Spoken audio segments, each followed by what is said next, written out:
পশ্চিমা নিষেধায় দীর্ঘদিন ধরে চাপের মুখে থাকা ইরানে ভয়াবহ অর্থনৈতিক সংকট আরও গভীর আকার ধারণ করেছে। নিত্যপণ্যের লাগামঝানা দাম বৃদ্ধি এবং মুদ্রার মান দ্রুত পড়ে যাওয়ার প্রতিবাদে দেশজুড়ে যে বিক্ষোভ শুরু হয়েছিল তা এখন সহিংস রূপ নিয়েছে। গত ৩ বছরের মধ্যে এটি ইরানের সবচেয়ে বড় গণবিক্ষোভ বলে মনে করা হচ্ছে। ইরানের রাষ্ট্রীয় সংবাদ মাধ্যম এবং মানবাধিকার সংস্থাগুলোর তথ্য অনুযায়ী নিরাপত্তা বাহিনীর সঙ্গে সংঘর্ষে একাধিক মানুষের মৃত্যু হয়েছে। আধা সরকারি বার্তা সংস্থা ফার্স নিউজ জানিয়েছে, বৃহস্পতিবার সন্ধ্যায় লোরেস্তান প্রদেশের একটি পুলিশ সদর দপ্তরে হামলার ঘটনায় অন্তত ৩ জন বিক্ষোভকারী নিহত এবং আরও ১৭ জন আহত হন। ওই সময় বিক্ষোভকারীরা কয়েকটি পুলিশ ভ্যানে আগুন ধরিয়ে দেন।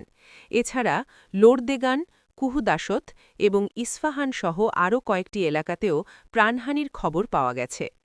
মানবাধিকার সংস্থা হেনগাও দাবি করেছে, নিরাপত্তা বাহিনীর গুলিতে বিক্ষোভকারীরা নিহত হয়েছেন।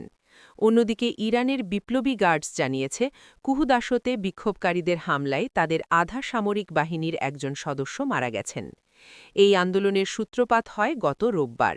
মুদ্রার মান হঠাৎ করে কমে যাওয়া এবং নিত্য প্রয়োজনীয় পণ্যের দাম অস্বাভাবিক হারে বেড়ে যাওয়ায় স্থানীয় ব্যবসায়ীরা দোকানপাট বন্ধ রেখে প্রতিবাদ শুরু করেন। পরে সাধারণ মানুষের স্বতঃস্ফূর্ত অংশগ্রহণে সেই আন্দোলন দ্রুতই সারা দেশে ছড়িয়ে পড়ে।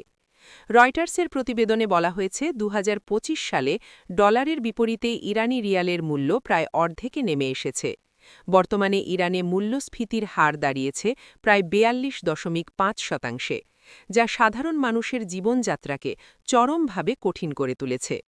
দীর্ঘদিনের পশ্চিমা নিষেধাজ্ঞার পাশাপাশি গত বছরের জুনে ইসরায়েল ও যুক্তরাষ্ট্রের বিমান হামলায় ইরানের পারমাণবিক ও সামরিক অবকাঠামো ক্ষতিগ্রস্ত হয়।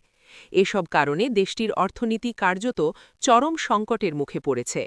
এই পরিস্থিতিতে একদিকে কঠোরভাবে বিক্ষোভ দমন করছে সরকার, অন্যদিকে আলোচনার প্রস্তাবও দিয়েছে তেহরান। সরকারের মুখপাত্র ফাতেমেহে মোহাজেরানি জানিয়েছেন, ব্যবসায়ী ও বিভিন্ন শ্রমিক ইউনিয়নের প্রতিনিধিদের সঙ্গে সরাসরি সংলাপে বসতে সরকার প্রস্তুত। পরিস্থিতি নিয়ন্ত্রণে রাখতে গত বুধবার দেশজুড়ে সাধারণ ছুটিও ঘোষণা করা হয়। তবে এসব উদ্যোগের পরও মার্বদাসত, কেরমানশাহ, হামেদান সহ বিভিন্ন শহরে বিক্ষোভ, সংঘর্ষ এবং ধরপাকড় অব্যাহত রয়েছে বলে জানা গেছে।